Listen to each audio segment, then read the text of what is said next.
Hi there, and since Kafka is Phase 2 character of an upcoming 1.2 update which was already announced during developer livestream, in this video we're gonna talk about everything you should know before this character comes out, including her kit, how strong this character is, and also some things you should know before you decide if you want to summon for this character. So without further ado, let's jump right into it. Kafka is a lightning nihility character which revolves around applying DOT and also dealing additional damage based on DOTs applied to the enemies. If I talk about her skill, she deals damage to main enemy and also some lesser damage to adjacent enemies, and if main target enemy of this skill has any DOT debuffs applied to them, she will also deal additional damage based on some percentage of all damage they are gonna take as DOT when enemy takes their turn. With Kafka's ultimate, she will deal damage to all enemies on the field and also with some chance apply shock DOT debuff, which is additional lightning source of damage. And if the enemy was already shocked before Kafka used her ultimate, they will receive additional lightning damage. With talent, once per turn, Kafka will be able to launch a follow-up attack against the enemy which was attacked by any ally of Kafka with basic attack. It's not exactly clear how this follow-up attack will work, but judging by the livestream, she will also be able to apply additional shock debuff to that enemy. To reset her talent cooldown, you'll need to take one action with Kafka, and then you will again be able to use basic attack with your allies to launch that follow-up attack. With her technique, Kafka will immediately attack the enemy, and after entering the battle she will deal lightning damage to a random enemy, also with some chance to apply shock to all the enemies, so you won't have to rely on your ultimate or talent to apply shock at the start of the battle. So overall, judging by her kit, we can say that Kafka is a really strong DOT character, which not only can apply shock as her own DOT, but also can revolve around other characters and elements DOTs with her skill. With Kafka herself in her banner, we are gonna get 3 rate-up 4-star characters, which are Luca, Serval and Sempo, and all 3 of those characters are the only pure DOT characters we currently have in the game. Of course, we can say that these 3 characters are not the most universal characters we currently have in the game, like for example Tinyun. On the other side, if we talk about this banner exactly in context of 5-star Kafka, of course this is the best selection of characters developers could actually offer us. Talking about lightcons, it goes without saying that the best lightcon option for Kafka is gonna be her signature lightcon, which will be available as separate banner on release of the character. On the other hand, we understand that lots of free-to-play players won't be able to afford summoning on both character banner and lightcon banner. That's why in this section of the video we're gonna discuss the best lightcons which are currently available, and you can already level those up so you will be able to use Kafka immediately after you summon for her. And honestly speaking, in Nihility lightcon section, the situation is much better than, for example, in Blade's case with Destruction lightcons. On the other hand, keep in mind that most likely you will want to use at least 2 Nihility characters in one team, Kafka and someone else. That's why you will need at least 2 leveled up Nihility lightcons available. Talking about Nihility lightcons for Kafka specifically, we have a really good 4-star option which is called Good Night and Well Sleep. This lightcon will increase Kafka's damage every time she attacks enemy under debuffs including DOTs, and of course with Kafka's skill we really want to attack enemies which already have DOTs on them. At the same time, since we are most likely gonna use another DOT character, we anyway with every attack will have a really high chance of enemies being already under DOT. Also we have Eyes of the Prey, which if we want to use this lightcon on Kafka will increase chance to apply shock debuff and also increase overall damage over time for Kafka, but I think if you're gonna use another DOT character with Kafka, it's much better to use this lightcon on that another DOT character. If we are talking about super free-to-play friendly options, we have Fermata, which is a really good option for lightcon you can easily buy from Memory of Chaos. It doesn't have the best effect in the world, but overall it's a really good option. Also we have Before the Tutorial mission starts, and I don't think it's a good option for Kafka specifically, because she can't reduce defense of the enemy, and if you already have ally which can do this, I think it's much better to use this lightcon on that ally. If we talk about 5-star options, if you were lucky to get In the Name of the World, or if you summon for Incessant Rain, I think both these light codes might be a really good option for free-to-play Kafka. Talking about pre-farming potential, so you can immediately use the character after you summon for them because you saved up all needed resources, ascension materials and relics, Kafka has a much better situation than, for example, Blade. First of all, because most likely she won't rely that much on new relic sets, and secondly, it's really simple, but she comes out on second half of 1.2, which means most likely before her release you will already have all Cavern of Corrosion, Simulated Universe worlds, and all places where you need to farm ascension materials available, and will be able to pre-farm everything and immediately use Kafka after you summon for her and get her, not spend another week or two on grinding those resources.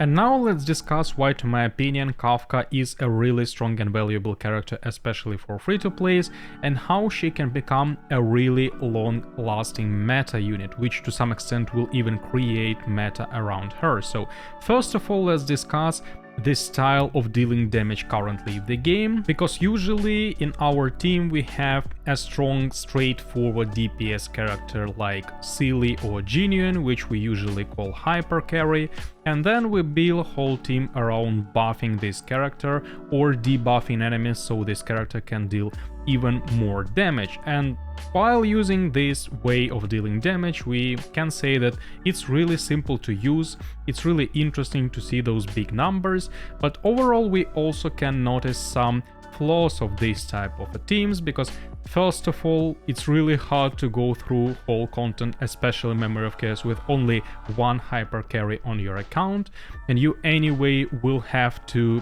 eventually summon for another strong DPS character to build your team around. And secondly, if we talk especially about hyper carries, there is a problem around elements. Usually, if your enemy doesn't have elemental weakness to your hyper carry, it becomes not impossible but really hard to deal stable amount of damage. Of course, it can be easily fixed by applying additional weakness with Silverwolf if you have this character, but at the same time we know that there are situations where your enemy is at the same time not weak to your hyper carries element and Quantum, which is Silverwolf's element, and in this way you will only have 50-50 chance to apply proper element you need. And if we talk about Kafka, I honestly speaking think she doesn't depend on having lightning as weakness to the enemy to actually deal lots of damage, because again, she is not a straightforward DPS character. She at the same time can act as your main DPS character, which you need to help a bit, or she can be a helping DPS character to another DOT character. And first of all, starting from subjective reasons, this offers you a completely different new playstyle, where you can use characters who currently can't compete to direct hyper carries like, for example, Serval, Luca, Sempo, and in combination with Kafka they might have enough damage to have a fair competition with hyper carries. And this I think is really important now for objective reasons in terms of value, because you can summon for one Kafka, get from her banner 3 different DOT characters, and then depending on your enemy's element you can build your team around Kafka with proper DOT element and then deal with this enemy. Of course, with release of Kafka we only will have 3 straightforward DOT characters available, and this will be some kind of a limitation for her, but at the same time, with release of every 5-star or 4-star DOT character, Kafka will remain to be a viable and maybe even necessary for some character option, and in this way I think her life cycle might actually be much longer than some hyper carries. Of course, it's really hard to predict right now, but overall I think, judging by her playstyle, this might be a thing. Keep in mind, I think it's really worth mentioning that currently we estimate strength of Kafka only by having or potentially having 3 DOT characters of 4-star rarity, and if in future we get any 5-star DOT character, and it's inevitable that one day we will have one, I think Kafka will skyrocket in terms of her efficiency and value. Of course, currently we can say that Himeka to some extent fits this description, but Himeka is not straightforward DOT character, though it's still interesting to test her in combination with Kafka. That's why I think due to how her playstyle is different to other DPS characters and how she is actually a flexible character, being able to change role from main DPS character to supportive character for another DPS one. I think Kafka is a really great and universal unit to summon for. Now, after saying everything which is really good about Kafka, let's not ignore some potential problems she with her playstyle might have. First of all, if we talk about versatility and ability to use Kafka against every enemy, because we can just use any elemental DOT character in combination with her, we have to mention that we will need to at least build those 4-star DOT characters, and in the worst scenario we'll have to summon for other DOT characters to actually be able to use them with Kafka. This might be a problem. Again, it's questionable if it will be more efficient to chase some 5-star DOT characters and invest into every 4-star DOT character, or the opposite, chase every hypercarry character. At this point it might be only question of your preference, what playstyle do you want to follow. At the same time, we have other problems with Kafka. First of all, even though we can use Kafka against the enemies which are not weak to lightning, there might be a problem where enemy is resistant to lightning, and in this way I think Kafka will become really hard to use, up to extent where you just want to use another team. Of course, it's not that common thing. We have few enemies which are resistant to lightning, but it is a problem of every character and element in the game, because there might potentially be imaginary resistance, wind resistance, or burn resistance, and so on and so forth.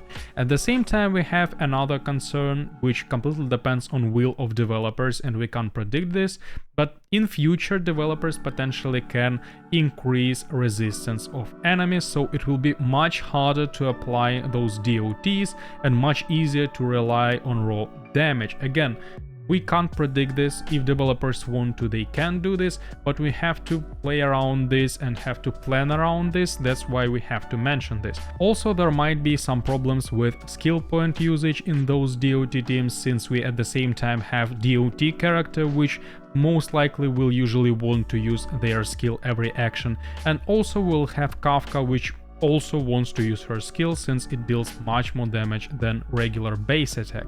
And in this way we will need to use really skill point efficient defensive characters, healing characters, and this might be a problem, but again, for now it's only a little concern. We will see in the future. And since we try to discuss this topic from efficiency and especially free-to-play perspective, I think it's really important to mention that if you already have summoned for genuine, you spent your premium currency, then you invested lots of resources into this character and maybe his team, it's much better to skip Kafka, even though they have different playstyle.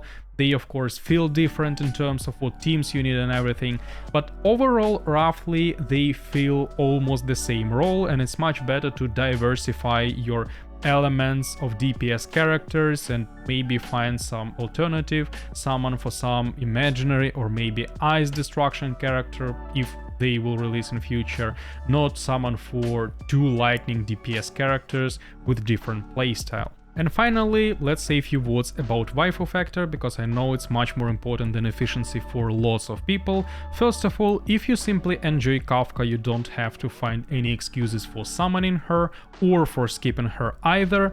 You just have to summon for the character you think you really love and enjoy having in your account. Same goes to those people who are annoyed by Kafka for any reason. If you don't like her personality, if you don't like something about this character, it doesn't matter if someone suggests you to summon this character because of efficiency, just skip her and then just spend your premium currency on character you prefer on your account more.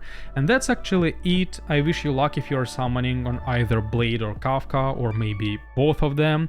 Also, I really wish you a lot of patience for those who are skipping both these characters, because you have to skip entire update and it will be really hard to not break and summon for any of those characters, but hopefully it will be rewarded and you will get what you really want. That's it. If this video was useful for you, maybe leave a like or subscribe to the channel if you really want. That's it. Thanks for your kind attention. See you soon.